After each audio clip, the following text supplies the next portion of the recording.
Good morning sa inyo. Morning! Amen. So, today, bago tayo mag-start, ginawa namin ito sa first service, gagawin din natin ito sa second service. Ang tanong po ngayong araw na ito, ngayong oras na to, what are you grateful for today? Ako, kanina sabi ko, grateful ako sa bagong araw na to. Ngayon, sasabihin ko, grateful ako sa Lord kasi nagpo-provide siya sa lahat ng pangangailangan naming pamilya. Amen? Sis Lloyd? Ako, grateful ako sa Lord dahil binigyan niya tayo ng freedom na makapag-worship sa Lord. Amen! Ikaw, tatay? Sorry, wala. Si tatay? Binigyan ako ng bagong buhay today. Amen! So, sige, dyan sa audience natin. Sige, start tayo kay Ayesha. Ayesha, what are you grateful for today? We are alive. We are alive! Praise God! Eh, si Gam-Gam kaya?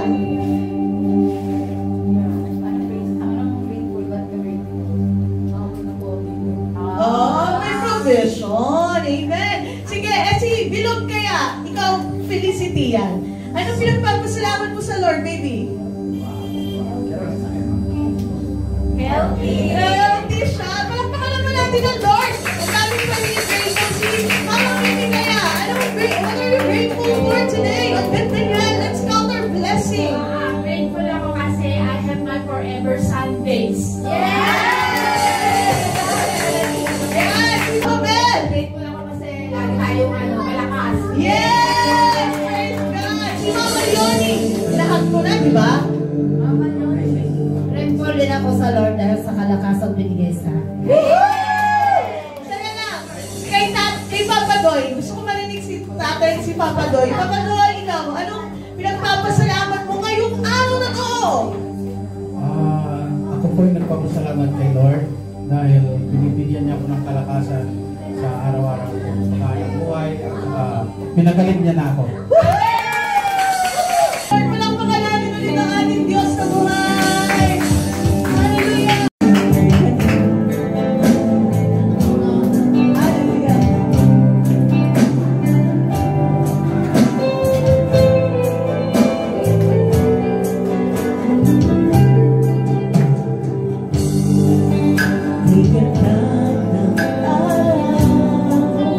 Nagawa ng ating Diyos.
mga Pariseo na si Jesus ay mas maraming nahihikayat na maging alagad at nagbabautismo kaysa kay Juan. Nalaman ito ng Panginoon. Bagaman hindi naman siya nagbabautismo mismo, kundi ang kanyang mga alagad. Kaya umalis siya sa Judea at bumalik sa Galilea. Number 4 po, sa verse 4, kailangan dumaan siya sa Samaria. Yung keyword doon is kailangan. Alam niyo po ba na from Judea papunta sa Galilea, out of way po papunta sa Samaria. But it said here, kailangan. Needed, he must. Amen? Meron siyang kakatagpuin doon. If you know that story about the Samaritan woman, I know you have a background po. Kinatagpo niya yon. May makasalanan na, tinuturing na makasalanan na babae ang Samaritanang ito. Ngunit, sa verse 4, sabi niya, kailangan. Sabi ng ating Diyos, intentional siya. Amen? Hindi niya tinitignan ang estado ng buhay mo. Hindi niya tinitignan kung anong naging kasalanan mo. Kasi tinubos ka niya mula sa kasalanan. Amen? Ang nakikita niya sa iyo right now ay si Jesus. Ang dugo ni Jesus na nabayubay doon sa krus ng Kalbaryo. Kaya ngayong araw na to, yung Samaritana, nagsisi siya sa kasalanan niya nung natagpuan niya ang Panginoon. At ano nangyari, di ba? Nakalaya siya sa bondage. I don't know kung ano po pinagdadaanan niyo right now. Marahil meron tayong mga small battles. Tinitignan natin yung ating sarili na, Lord, parang di naman ako karapat-dapat. Lagi natin minamalit yung sarili natin. Pero ang Diyos, sabi sa Biblia, cast all your cares upon me because I care for you. He cares for you. Sabi mo, God cares for me. God cares for me. Kaya kapag dumadaan po tayo sa anumang mga pagsubok sa ating mga buhay, kagaya ng mensahe ngayong umaga, nadadala ng aming tatay pastor. Ang Diyos natin ay hindi binhi para tayo pakinggan. Amen mga kapatid, maniwala at magtiwala tayo sa Panginoon. Let's sing this song.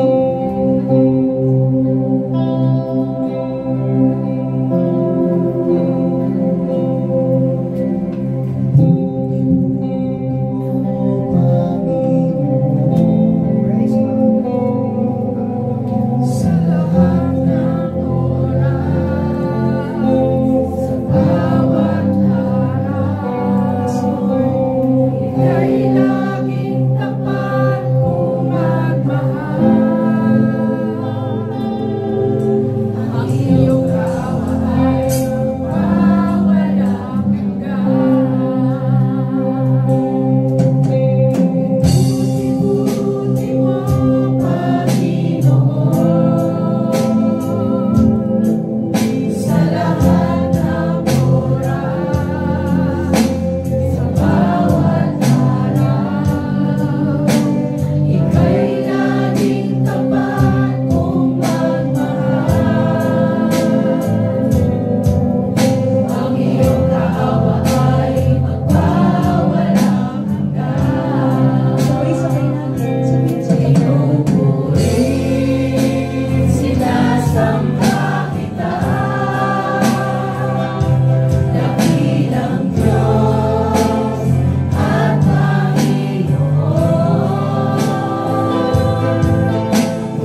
kung mananalangin ka sa akin, tutugunin kita. At ipapahayag ko sa iyo ang mga bagay na dakila at mahiwaga na hindi mo pa nalalaman. Kung mananalangin ka sa akin, tutugunin kita. Tutulungan tayo ng Panginoon. So umaga ito, pwede ba kausapin natin ang Panginoon? Panginoon, ito yung desire ng puso ko. Ito yung kahilingan ko sa iyo ngayong umaga. Kayang i-fix ng Lord even the broken relationship. Yung parang buhay na parang tila hopeless na. Napakalinaw ng kanyang sinabi. Kung mananalangin ka sa akin, kung makikipag-usap ka sa akin, tutugunin kita. Tutugunin kita, Brother Otep. Tutugunin kita. Sabi ng Panginoon, Joel, tutugunin kita. Tutugunin kita. Ayesha, kahit ikaw ay bata pa, tutugunin kita. Kylie, tutugunin kita. Tutugunin ng Diyos ang ating mga panalangin sa umaga ito. At matapos tayo manalangin, nalalaman ng Diyos ang ating kahilingan, pwede mong pasalamatan naman natin ang Diyos sa kanyang kabutihan. Kahit ano pang kalagayan mo ngayon, whether you are in the waiting season, or nasa buhay ka na, parang lahat ng bagay na iniling mo, binibigay ng Diyos, magpasalamat ka sa Panginoon.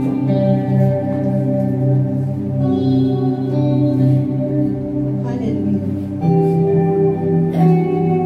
Panginoon, you said into your word, for you know the plans you have for us, the plans to prosper us and not to harm us, but the plans to give us a future. Sa Tagalog po ang ganda. Allow me to read this verse. Ito po ang aming panalangin, Panginoon. Sapagkat batid mo lubos, sapagkat batid kong lubos ang mga plano ko para sa inyo. Mga planong hindi nyo ikasasama, kundi para sa iyong ikabubuti. Ito yung mga planong magdudulot sa inyo ng kinabukasang punong-puno ng pag-asa. Punong-puno ng pag-asa sa iyo, Diyos. Kaya kami labis na nagpapasalamat kahit nasa gitna kami ng mga problema, dagok sa buhay, hamon ng buhay. Magpapasalamat kami kasi pinaniniwalaan namin ang iyong salita na buhay sa aming mga puso, na punong-puno ng pag-asa, Panginoon. Salamat sa mga buhay na binabago mo ngayong oras na to, kasama yung mga nanonood sa amin online, O God. Purihin ka, Lord, dalangin ko si Tatay Pastor, pagpalain mo siya sa kanyang dadaling salita ngayon, at ang kabuuan ng aming gawain, ikaw lamang po ang maluwalhati. Sa pangalan ni Jesus, Amen and Amen. Mga kapura po tayong lahat. Purihin mo ang Diyos. Praise the Lord. Tuningan na napakabuti ng ating Panginoon. Amen? Ay, parang walang amen. Napabuti po ba ang ating Diyos? Amen! Amen! Hallelujah! Praise the Lord. Yes, napakabuti po na ating Panginoon sa daming bagay na kanyang ginagawa sa ating buhay. Ayan. Kayo na lamang po share ako ng mga verses about the goodness of the Lord. Kasi talagang sabi ko, oo, napakabuti talaga ng ating Panginoon. But the Lord takes me dito sa verse na ito. Sabi lang niya, sa Psalms 34 verse 8, taste and see that the Lord is good.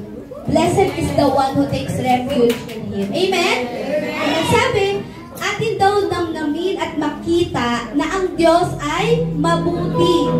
Dahil pinagpala ang isa na siyang nagpapasakop o hanayaan natin na tayo ay magpasakop sa ilalim ng ating Panginoon. Amen?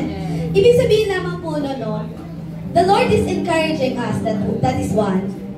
The Lord is encouraging us to take refuge in Him.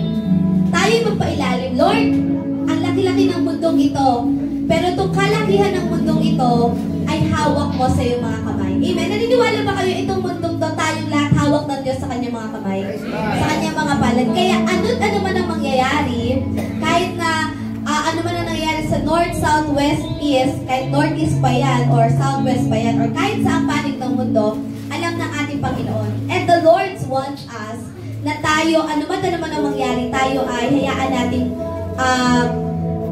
tayo ay magpasilong sa ating Panginoon. Diba? Lord, hindi ko kaya. Masyado akong vulnerable, pero ang ating Diyos, matibay siya. So the Lord is encouraging us to take refuge in Him. And why? Because sabi ng Lord, so that you can taste, para maramdaman mo, malanasan mo, malasahan mo, diba? Sabi, maramdaman mo, masarap yung ninamnam, and you will see the goodness of the Lord. Amen? Amen. Amen. So as long as Lord, wala akong bubong, Lord eh. Pero dahil gusto ko magpabubong sa'yo, Lord, eto na, sisilong na ako. And I will taste and I will see the goodness of the Lord. Amen? Amen. Ibig sabihin po nun, pag nasa cover tayo ng ating Lord, we are protected, we are blessed, we can experience His faithfulness. Kaya po, even sa ating pagbibigay ng ating tithes and offerings sa ating Panginoon, we will know na hindi tayo magkukulang. Why? Nakasilong tayo sa Lord eh, nakakover tayo sa Lord. Kaya hindi niya tayo pababayaan. Amen? Amen. Kaya po sa ating po pabibigay ngayon sa ating Panginoon, we can be assured na anuman ang bibigay natin, the Lord will bless us triple times.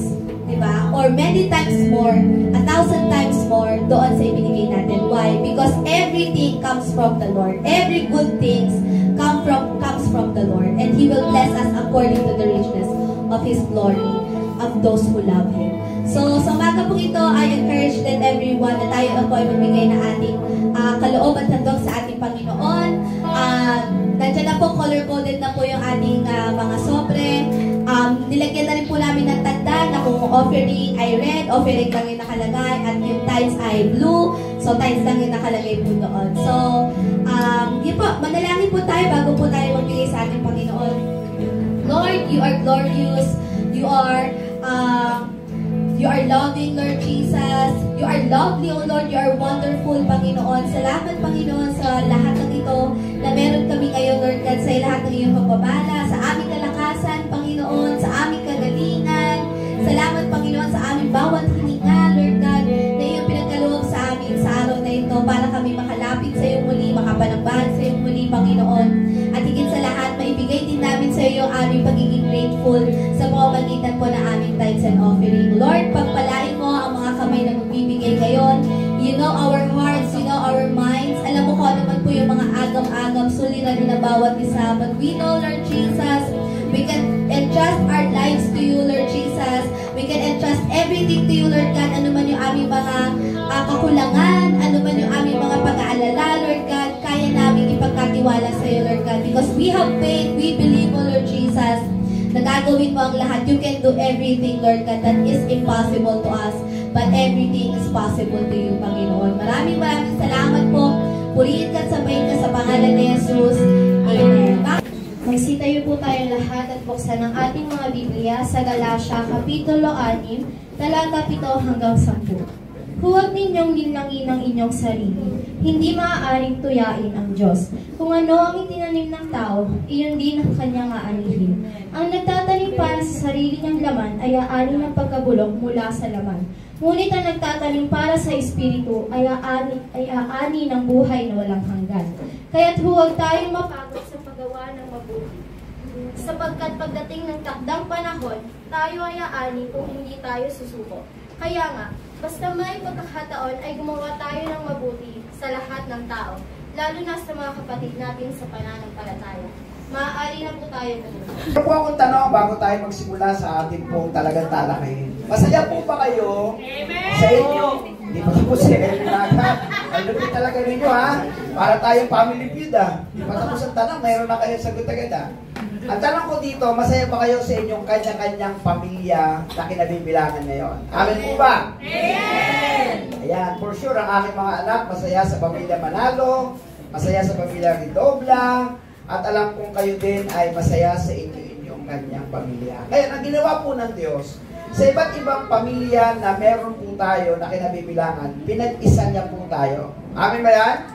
Pinag-isa niya tayo sa iisang iglesia kung tawagin, sa ilalim po ng J.C. Howie Booth. So, Jesus Christ, the Heart of Worship International Ministry, sa Imus po ito. Yun po yung ginawa ng Panginoon at yun yung ating pag-uusapan ngayong umagang ito sa huling talakayan natin sa buwan ng Nobyembre sa aklat ng Galatia, Kapitulo 6, talatang 1 hanggang 10. Ang paksa po natin ngayon ay pinamagatan po natin ang iglesia ay isang pamilya. Yan. Ang iglesia ay isang pamilya. Tayo pong iglesia, ang sabi po ay isa tayong pamilya. No, hindi tayo iba-ibang pamilya, yes, pero pag ang pag-uusapan po natin ay iglesia, iisa lamang tayong pamilya na kung saan meron pong pangunahing nangunguna po sa atin. Ano nga bang iglesia o ecclesia? Ang sabi po dito, ito ay lupon ng mga taong dating makasalanan na naging minamahal na anak ng Diyos, bunga ng pagtanggap at pananampalataya kay Kristo Jesus bilang sariling Panginoon at sariling tagapagligtas. As an individual, lahat tayo ay makasalanan. Lahat tayong nasa dilim, walang kaugnayan sa Panginoon. Ang tawag sa atin sa pamantayan ng Diyos, makasalanan ka, mapapahama ka, subalit dahil nagawa po natin sa biyaya ng Diyos na manampalataya sa ating pong Panginoong Jesucristo, tayo po ay inilipat mula po sa kadiliman, mula po sa pagiging makasalanan, tayo po ay inilipat sa kategorya o sa kalagayan po na mga anak na minamahal ng Diyos. Palakpakan natin si Lord sa kanyang kabutihan. At tingnan po natin sa banal na kasulatan kung ano pa ba ang malalim na kahulugan ng salitang iglesia o ecclesia. Ang una po, tayo po tinawag mula sa kadiliman sa unang Pedro, Kapitulo 2 hanggang 9. Babasahin lang po ito ng ating mga kalalakihan. Basahin po natin. Ngunit kayo ay isang lahing pinili, mga mahaglikang pari, isang bansang hinirang, bayang pag-aari ng Diyos, pinili upang magpahayag ng mga kahangahangang ginawa niya. Siya ang tumawag sa inyo mula sa kadiliman patungo sa kanyang kahangahangang kaliwanagan. So, naroon po yung pinakasusing talata. Siya ang tumawag sa inyo. Ang tinatawag itong inyo, tayo, na mga makasalanan na tinawag dahil kay Kristo Jesus, mula sa kadiliman patungo sa kanyang kahangahangang kaliwanagan. O, ang ecclesia, ang iglesia, ay lupon ng mga makasalanan dati, pero tinawag mula sa kadiliman patungo sa kahangahangang kaliwanagan, at ang tawag sa atin ng Biblia ay mga anak na minamahal ng Diyos. Hindi lamang yon, bilang iglesia, kung si tatay o kaya si nanay ang ulo o pangunahing namiminuno sa lideratura ng inyong kanyang pamilya, bilang isang iglesia naman, meron tayo nag-iisang ulo, pinaka-head natin sa atin pong sa pagsasama-sama natin kay Lord. At ito po ay nasa ilalim ni Kristo, ang iglesia na siya pong ulo. Okay. Efeso Kapitulo 1, talatang 22-23. Pangunahan po tayo ng ating mga kababaihan. Basahin po natin. Pinailalim ng Diyos sa paa ni Kristo ang lahat ng bagay at ginawa siyang ulo ng lahat ng bagay para sa iglesia, na siyang katawan ni Kristo, ang pagsususan niya na pumupuno sa lahat ng bagay. Ayan. Kaya paulit-ulit ko po sinasabi sa inyo, walang sino mang tao na pwedeng pinakamataas na kikilalanin ng iglesia, maliban lang po sa ating Panginoong Jesucristo. Hindi pwede ang tatay pastor nyo, hindi pwede ang pamilya Manalo, o kahit sino man sa atin. Lahat tayo ay sumasailalim bilang iglesia. Kabilang po ako sa iglesia, ating mga anak kabilang sa iglesia. Kabilang din po kami sa naging makasalanan, at kabilang din kami sa kumilala sa Panginoon bilang isang Panginoon tagapagligtas ng ating buhay. Kaya tayo po ay naging isang iglesia, at maliwanag po sa banal na kasulatan, wala pong ibang ulo, pangunahing namumuna sa atin maliban po sa ating Panginoong Jesucristo. Maliwanag po yan. At dahil tayo po ay iglesia, meron pong inaasahan sa atin ang marami, ang mga nasa paligid, no? Kaya babasahin po ay 2 Korinto 5:17 ng mga kabataan po natin. Pakibasa. Kaya ikaw nakipag-isa na kay Kristo ang isang tao, isa na siyang bagong nilalang.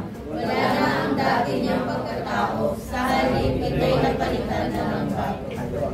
Nagiging iba po tayo, no? Bilang iglesia. Nagsasama-sama tayo. Sipin po ninyo, ilang pong pamilya meron po tayo. Pero dahil po sa isang turo, sa isang pananampalataya, sa isang pagpapalakasan, pare-pareho nababago ang kanya-kanyang pamilya po natin. Di ba? Lumalago po tayo. Kapag ang ating pamilya po ay mapanalanginin, palasamba, mapagbasa ng salita ng Diyos, pag nagsama-sama po tayo bilang iglesia, ang lakas po ng power, no? Ng kapangyarihan, ng impact po sa sanlibutan. Kasi pare-pareho po tayong nagbabago. Sabi ko nga po, like po, pinapayo kung sakaling meron pang mga challenges sa buhay ninyo, hindi nyo pa maalis ang inyong mga bisyo, meron pa kayong mga kahinaan sa iba't ibang mga paraan, mga bagay na hindi po nakakalugod sa Panginoon, sarili na lang po ninyo. Iiyak ninyo sa Panginoon, iluhod niyo sa Panginoon. Kung maaari po, huwag niyo pong iladlad, huwag niyo pong ilantad sa harapan ng mga tao, kasi nakilala na kayo ng mga anak na minamahal ng Diyos. Nakilala na kayo na nasa ilalim kayo ng isang iglesia o isang grupo kagaya po nito. Alam ko may mga struggle, may mga bagay na napakahirap tanggalin sa inyong mga sarili, pero wag naman ninyong ilantad sa labas. At wag ninyong ipakilala na parang hindi pa nababago ang ating pong buhay. No? Mawawala yan, mapagtatagumpayan nyo yan, hanggang dumating ang panahon, mas pipiliin ang iyong sarili ng Espiritu Santo sa pag-uudyok niya sa atin, na tayo po'y makasunod sa kanya pong kagustuhan, no? At hindi lamang po ang iglesia, meron lamang pong isang tinatahak. Kaya po tayo dumadamit, parami ng parami. Sa taong 2025, nag-e-expect tayo ng higit na mas marami pang bilang na madadala natin sa Panginoon. Amen ba? Amen. Hindi lang tayo sa ating family camp sa 2025 by November, no? Mas higit tayong marami, mas dudublihin ng Diyos ang ating bilang dahil sa mga makakakilala mo sa Panginoon, dahil ang iglesia ay sumusunod sa dakilang utos. Sa Mateo 28:19-20, pakibasa po natin ang sabay-sabay. Kaya tumayo kayo, gawin ninyong alagad po ang mga tao sa lahat ng bansa, bautismuhan sila sa pangalan ng Ama at ng Anak at ng Espiritu Santo, turuan sila sumunod sa lahat ng iuutos ko sa inyo. Tandaan niyo ang laging kasama ninyo hanggang sa katapusan ng panahon. Kung nakaraan ko, tayo po ay nakapag-bautismo ng 14. Purihin po ang Panginoon. Sila po ay katulad din natin na hindi lamang kumilala kundi sumunod sila sa tubig ng bautismo ayon po sa pagkakautos at kasama po sa dakilang utos. Palapakan po natin si Lord at kayo ng lahat ng kapurihan. And very much welcome po yung 14 na ito na sumunod sa tubig ng bautismo. At hindi lang po, meron tayong 2 sagrado na ipinamumuhay po dito sa iglesia itinuro sa atin ng Panginoon. Sa aklat po ng Marcos, Kapitulo 12, talatang 29 hanggang 31, sabay-sabay po natin basahin din. Sumagot si Jesus, ito ang pinakamalagang utos. Pakinggan mo, Israel, ang Panginoon na ating Diyos. Siya lamang ang Panginoon. Ibigin mo ang Panginoon mong Diyos ng buong puso mo, buong kaluluwa mo, buong pag-iisip mo, at buong lakas mo. Ito naman ang pangalawa, ibigin mo ang kapwa gaya ng pag-ibig mo sa iyong sarili. Wala nang ibang utos na hihigit pa sa mga ito. Kaya kung tawagin po ito yung sagradong utos, wala nang hihigit pa sa mga ito. Ang umibig sa Diyos at ang umibig sa kapwa. Ang pag-ibig sa kapwa ay isang napakalaking tawag dito, napakalaking kabigatan sa atin kung hindi natin matututuhan unang ibigin ang Diyos. Kaya ang unang turo po, ibigin mo ang Diyos. Pag natutunan mong ibigin ang Diyos, hindi na mahirap sa iyo ang ibigin ang iyong kapwa. Kaya meron po itong pagsunod dito po sa atin na pinapairal. Kaya dito po sa iglesia, wala po tayong paghatol, no? Hindi natin kultura ang hatulan, no? Hatol dito, hatol doon, porque ikaw ay mali pa ang buhay, parang ipinapalagay natin masigit ka kaysa iba. Tandaan niyo, dati ka rin ganon. Dati rin akong ganito. Kaya wala tayong karapatan. Kung siya'y mahina pa, tutulungan natin. Kung siya'y hindi pa nakaka-recover sa kanyang gustong baguhin, wala po siyang maririnig na kahit anong sumbat mula po sa iglesia, kundi yung turo ng Diyos, ibigin mo ang Diyos, ibigin mo ang iyong kapwa. Amen? Kaya ito pong JC Imo, sobra po yung ating pong pagpapakita ng pagmamahalan at masayang pamilya sa isa't isa. Nalala niyo po ng baptism natin, ito po nakaraang linggo, ang saya niyong tingnan. Sobrang saya. Meron nga pong humabol pa dahil sa sobrang inggit niya na nakikita sa mga picture. Pinauna ako na agad ng tak-tak-tak-tak na mga picture at mga swimming pool dyan at mga kono-ano. Sumunod din naman sila. No? Nawala. Hindi siya nakatiis na hindi dumating sapagkat talagang masaya tayo bilang isang pamilya. Okay, masaya po ba kayo ng inyong mga katabi ay mga kapatid nyo sa Panginoon? Amen. Hindi kayo nagsasawa na makitang sila at binananabikan natin. Sabi nga ng ating mga bagong kapatiran, parang ang tagal-tagal-tagal na namin dito, no? Kaya makailan lang kami, pero yung pagtanggap ng bawat isa, sobra para tayong isang pamilya. So ano po ang mensahe po ng Diyos sa atin? Ang unang mensahe, wala ni isa man sa atin ang di nakaranas ng mga suliranin. Kung ang ating po pagtingin sa suliranin natin ay parang ikaw lang ang mayroon, manghihina ka talaga. Pero kung titingnan mo na ang suliranin ito ay wala pa pala sa katiting ng suliranin na dumaan ng mga bagyong nakaraan, na sunod-sunod, na hanggang ngayon wala silang bahay, walang paaralan, hindi alam kung saan kakain, nakikipaghabulan sa ayuda, samantalang ikaw, ang problema mo palagi ito lang. No? Mga kapatid, lahat tayo pwedeng dumaan sa ganung problema. Sa ngayon sila, pero hindi malayo na tayo ay dumaan din. Alam ko, nakaranas ka dyan sa Katleya na yung bumong ng kapitbahay namin lumipat sa kabilang bumong sa sobrang lakas ng bagyo. Bagamat hindi na uli na ulit.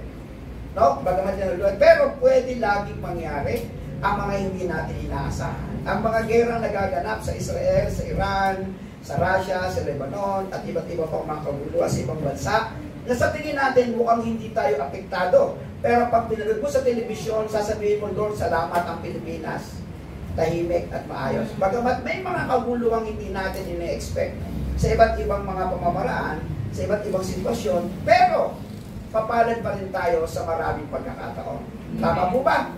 Oh, kaya nga sabi dito sa Galatia 6:1-5, basahin po natin lahat.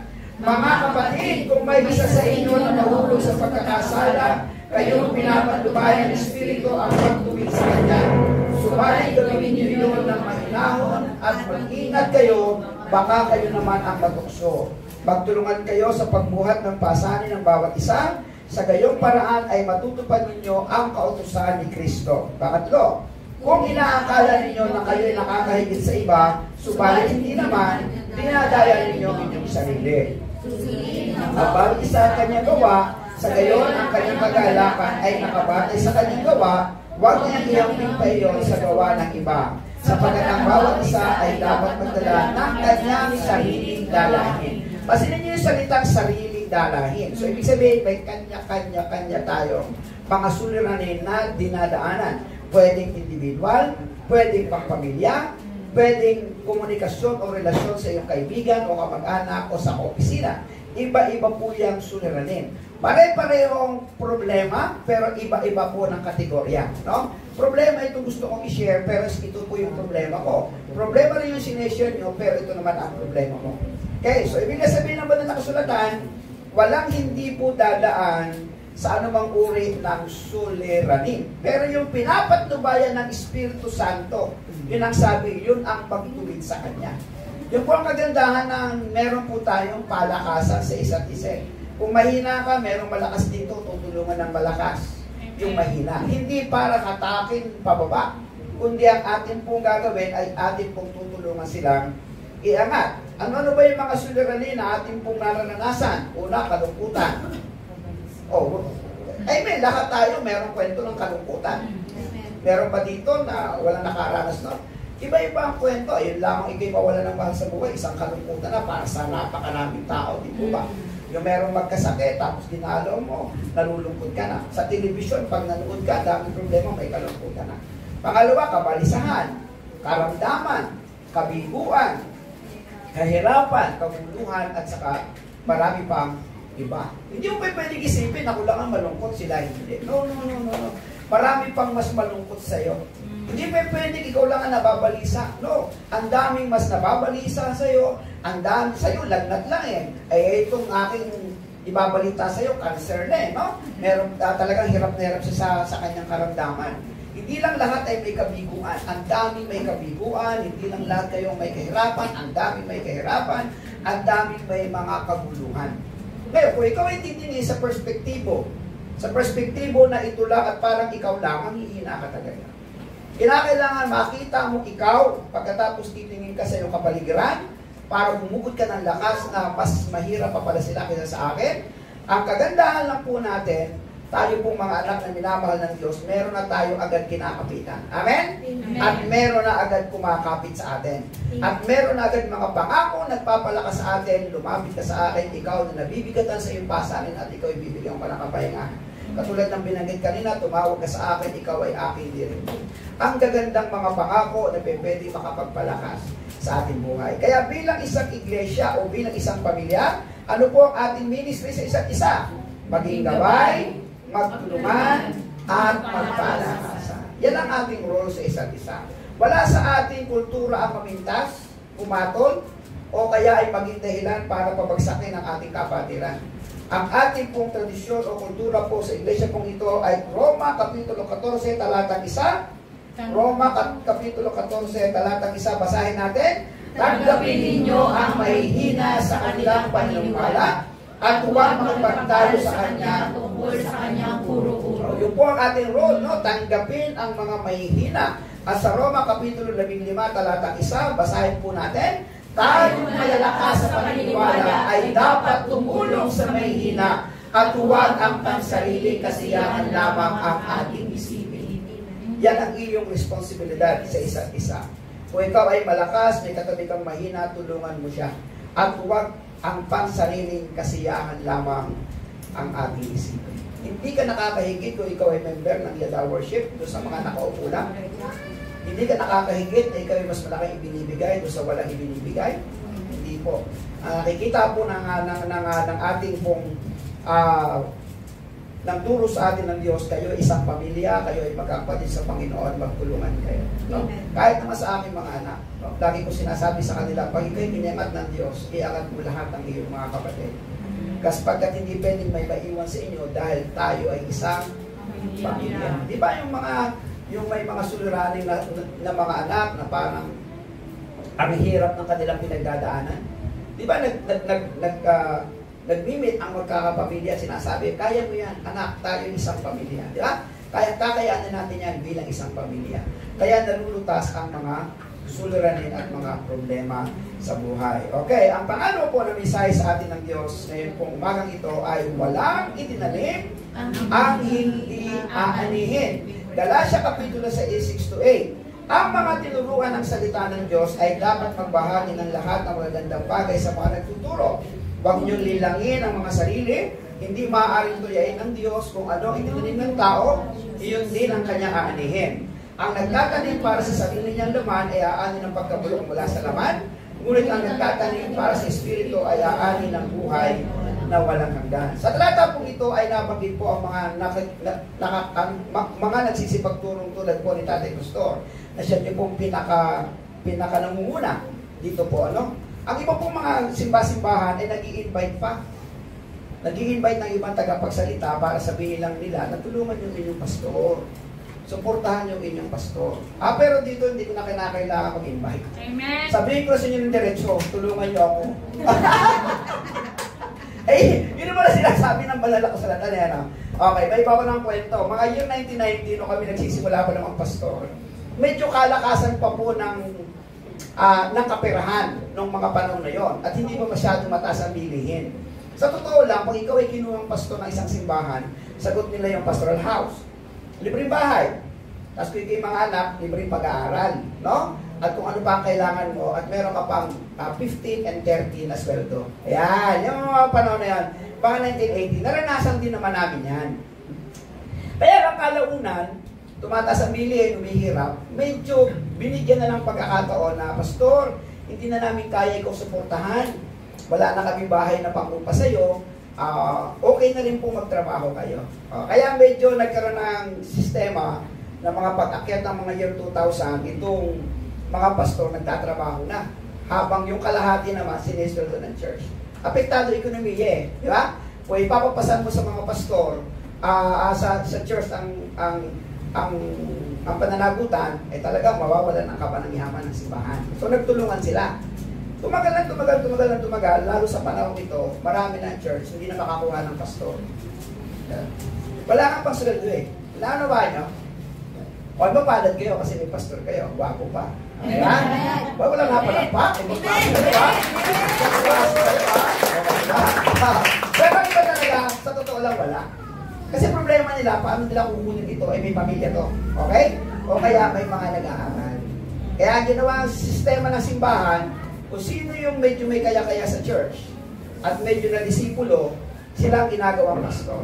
Halimbawa, chairman ka ng simbahan, o kaya board of elder ka, medyo may kaya ka, hindi problema sa iyo pasweldo. I-train ka, pagkatapos pwede bang ikaw na ang magpastor sa amin.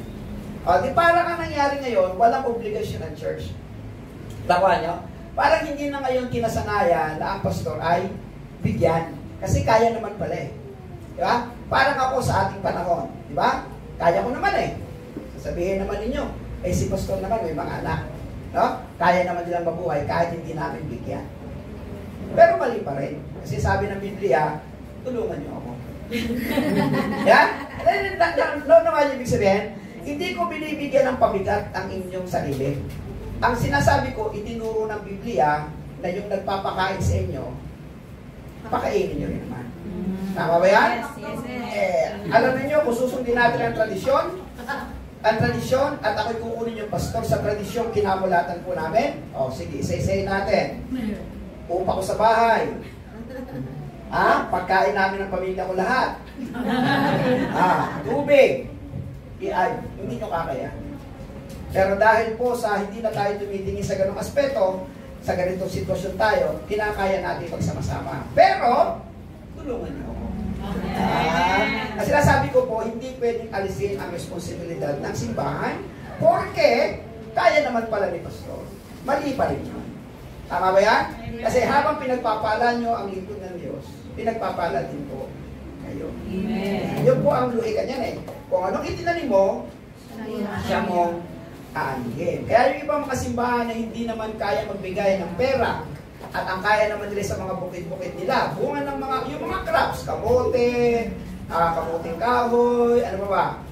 Yung mga kalamansi o ano man, mga palay, ang ibinibigay nila sa kanilang mga pastor, mga ganung bagay.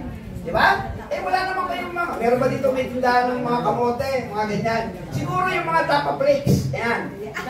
Pwede siguro yung bigay na lang, no?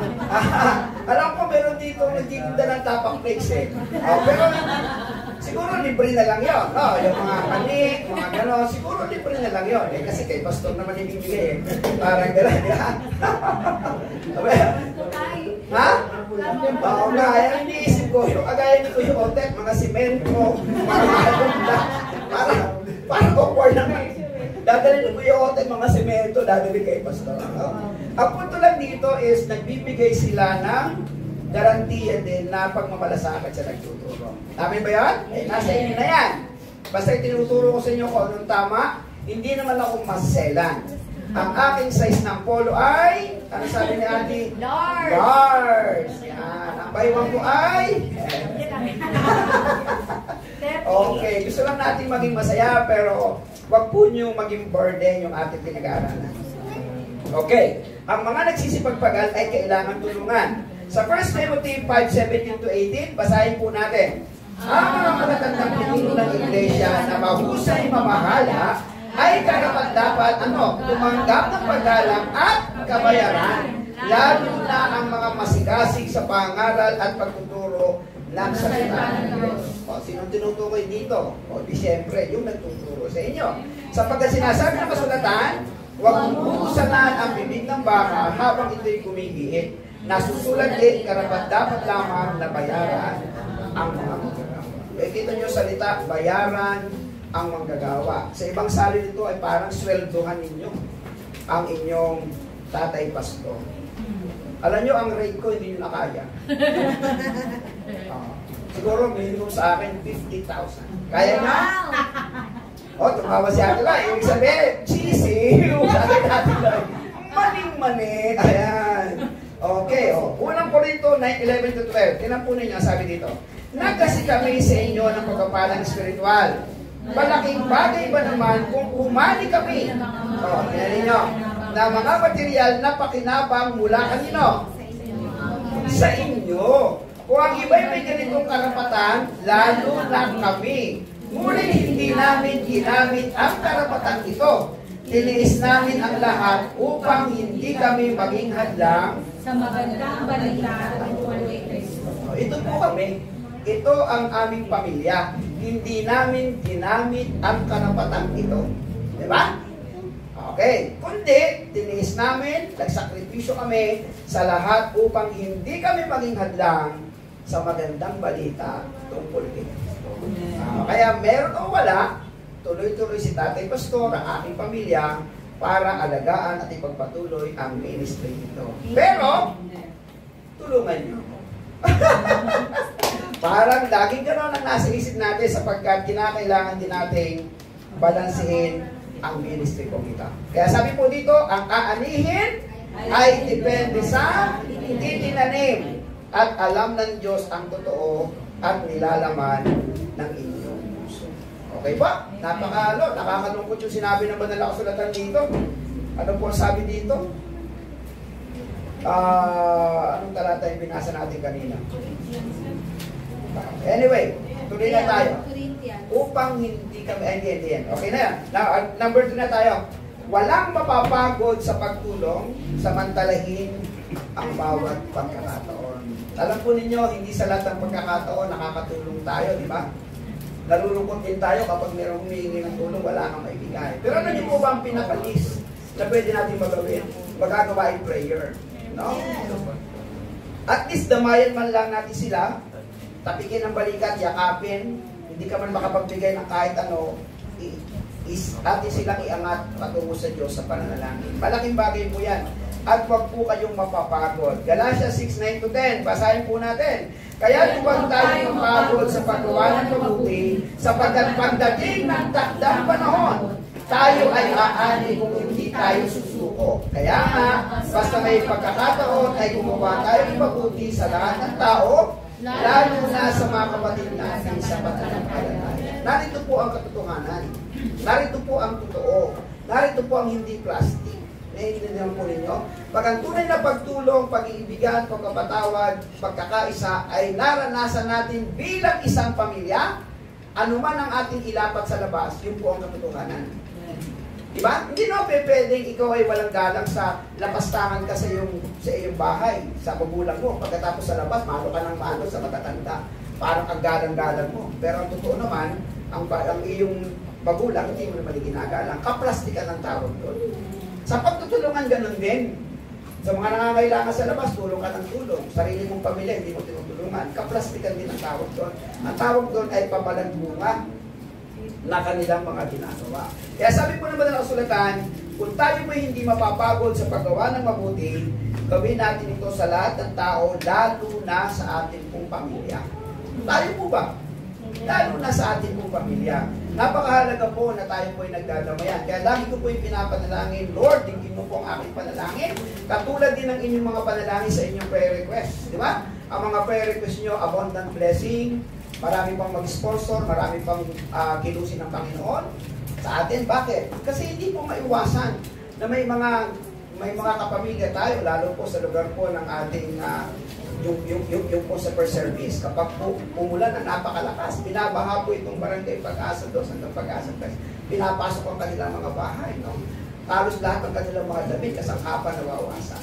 Masakit sa kalooban, Tatay Pastor, na wala siyang malaking pwedeng maitulong kundi ang panalangin. Bakit? Kasi wala tayong ganon. Wala pa tayo sa estado na nagsosurplus ang lahat ng mga blessing natin para tayo magkaroon ng sapat na ipon para kung sakali may dumating, may mga ospital, may magkasakit, sa anumang paraan, meron tayo may tutulong. Amin po ba yan? Alala ko minsan, meron pong mga nangangailangan, maglalagay ako sa group chat natin, hindi lahat ay makaresponse. Kasi lahat ay pare-pareho ang kailangan. Kaya tayo po ay manalangin. Just be faithful sa inyong tithing and offering. Bahala na po ang Diyos magpayaman ito at bahala ang Diyos maglagay ng mga kanya-kanyang paraan para tayo po ay makatulong sa ating kapwa na hindi tayo mapapagod. Kaya sabi dito, isang araw, makikita mo ang mabuting may dudulot nito. Ang pangalawa, tulungan tayo, lalo na ang kapwa natin mananampalataya. At ang pangatlo, hindi masasayang ang ating pagpapagal. Kapag sabi ng unang Korinto, Kapitulo 15, 58, basahin po natin. Kaya nga, mga minamahal kong kapatid, magpanatag kayo at huwag matitilan.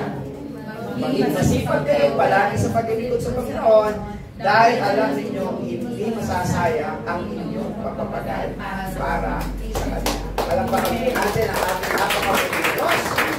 Kasi yung pagsimba-simba po natin sa sama-sama, hindi masasayang. Yung mga itinulong po natin, magiging tapat po natin sa pagbabalik ng tithes and offering, hindi masasayang. Kita nyo naman, pumunta kayo sa likod, mamaya pumasyal kayo dito sa likod, baka kayo maligaw ha. Ano po yung mga sarili, meron lang po tayo magandang cabinet dyan na ginawa po yung pinagtulungan, siyempre ng Kuya Brian, at saka ng iba nating mga kabataan. No? Kaya napakabuti po ng Diyos, yung po'y bunga ng inyong pagtutulungan natin. Natin ha, hindi ko sinabing kayo lang. Nating lahat.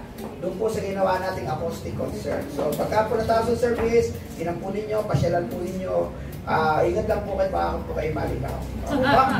Yan. Tapos lahat ng mga talento ninyo, gamitin nyo lang para dito sa nakikita ninyo ng maliit na grupo ito, maliit na lugar, at yan po ay hindi masasaya. Alam po ninyo, napakasaya sa kalooban natin na kahit sa maliit na bagay, makikita nyo naging bahagi ako nito. Alam nyo ba ang context sa aklat ni Nehemiah? Yun ay inilaan hindi para sa kanyang sarili, kundi para sa mga henerasyong sumusunod sa kanila. Halimbawa, bit-bit mo yung iyong anak, mga siguro kasi na kanya nila bilog, no? Nila ng inyong mga anak, yan, lakad-lakad. Habang naglalakad kayo, meron kayo tinuturo, anak, nakikita ko ba yung hollow blocks na yun? Yung wall na dyan, ang dalawang pong hollow blocks galing yan sa atin. Eh, nakukuha nyo po yung bilis sabihin. Ganun po yung sinasabi po ng banal na kasulatan. Walang pagpapagal na masasayang. Lahat po yan ay magiging bahagi ng inyong paglilingkod. Pero dahil tayo po isang iglesia at tayo po may iniingatang pangalan at meron po tayong pinatutunguhan na gusto nating lagi nakakalugod sa Diyos, samantalang hindi naman natin maiwasan na tayo ay nasa gitna ng sanlibutan ito, meron po isang quotation akong nakita na napakaganda. Anak, pakita mo nga. Okay, hindi ko alam kung nababasa niya. Medyo maliit, ano? O, palakihin natin isa-isa. Ang sabi dito, basa nga natin. Walk away from people who put you down. Walk away from fights that will never be solved. Walk away from trying to please people who will never see your worth. The more you walk away from things that poison your soul, the healthier you will be. Isa-isahin natin, ano? Ikaw ay umalis, layuan mo, nawala na. Ang mga tao na nagpapabagsak naman sa'yo. Amen. Layo tayo sa kanila. Kasi hindi naman sila makakatulong sa atin. Okay, pangalawa, lumayo tayo doon sa mga palagi na lang away. Eh, hindi naman sila. Layuan po natin sila. Okay po?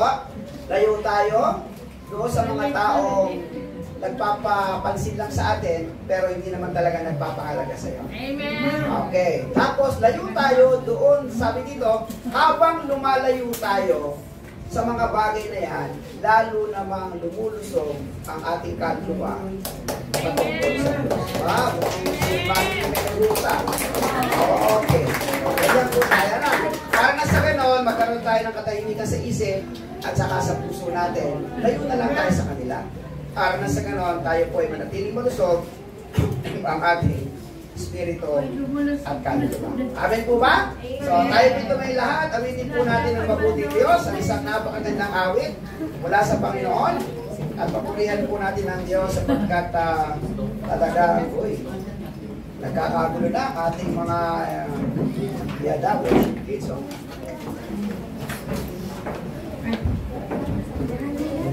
Okay?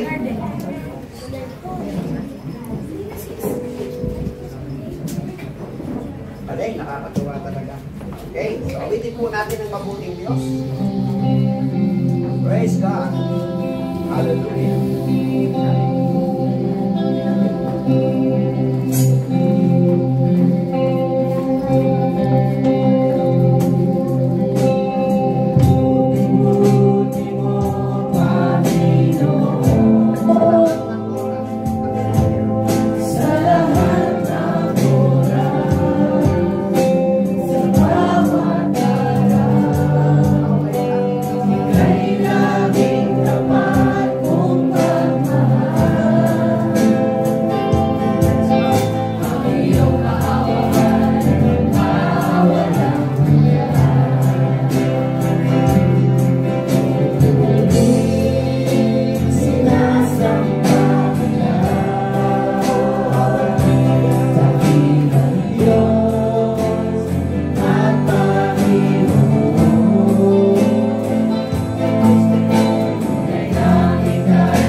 lahat ng papuri, aming Panginoon.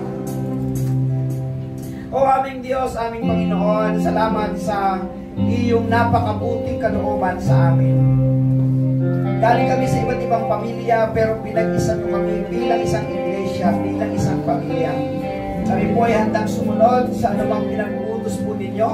Mag-iibigan, magpapalakasan, hindi po magpapagahatulan, hindi magsisiraan. Narito kami para ipabuhay ang tunay na mga anak na minamahal ng Diyos na pinagsama-sama po lahat ninyo, Panginoon, at kami po ay laging susunod lamang sa aming nag-iisang Panginoon. Panginoon, ilayo niyo po kami sa gawaing masama. Ilayo niyo kami sa mga tao hindi po makakabuti para sa amin. Dalhin niyo po kami sa laging magpapalakas sa amin. At makikipagtulungan para lalong lumago na lumago ang aming spiritual na buhay. Sa bansang aming pong ginagalawan, sadya po nakakalungkot. Mga namiminuno sa amin mula Pangulo, Pangalawang Pangulo, Speaker of the House, nagkakapulo po sila, Panginoon. Pero walang imposible. Kayo po, O Diyos, ay may kakayang ayusin po sila. Maliban lamang na makakilala talaga sila sa Panginoon, sa kanilang puso, magagawa na nila kung ano po yung nagagawa namin, pag-ibig sa iyo at pag-ibig sa kapwa. Kayo po ang bahala sa bansa namin. Kayo po ang bahala sa aming kanya-kanyang komunidad, sa barangay kung saan kami nabibilang, sa mga subdivision aming pong tinitirhan, at kung saan kami nakatira ngayon, sa iyo na po namin pinagkakatiwala ang lahat. Hindi po namin ito kaya sa aming sarili, pero kaya po ninyo sa iyong kalooban na siya pong laging masusunod at hindi ang kalooban po namin. Salamat po sa mga patuloy na nagsisipaglingkod at maglilingkod pa. Lahat kami Panginoon ay gagalaw, lahat kami mag-iisip ng aming paglilingkod. Hindi malaki, hindi maliit ang pinag-uusapan, kundi kung paano mo ito ginawa, paano namin ito gagawin sa iyo mula sa kabutihan at kadasilayan ng aming pong mga puso, aming pong Panginoon. Sa Diyos na napakabuti, napakamapagmahal, lumikha ng langit at lupa, nagbibigay sa amin ng buhay araw-araw at pagkain araw-araw at gabay. Salamat po, Panginoon Diyos, sa iyong anak na si Jesucristo. Lagi namin minamahal sa aming puso, kinikilalang Panginoon sa sariling tagapagligtas, sa banal na Espiritu gumagabay, nagbibigay ng konviksyon kapag kami nagkakamali at nagtuturo sa amin na kami laging maging malakas at ipaalala ang unang pag-ibig na amin pong naibigay sa iyo. Kaya Panginoon, sa iyo namin lahat binabalik ang lahat ng kapurihan ito. Purihin ka at sambahin ka sa pangalan po ng iyong anak na si Jesus. Amen and Amen.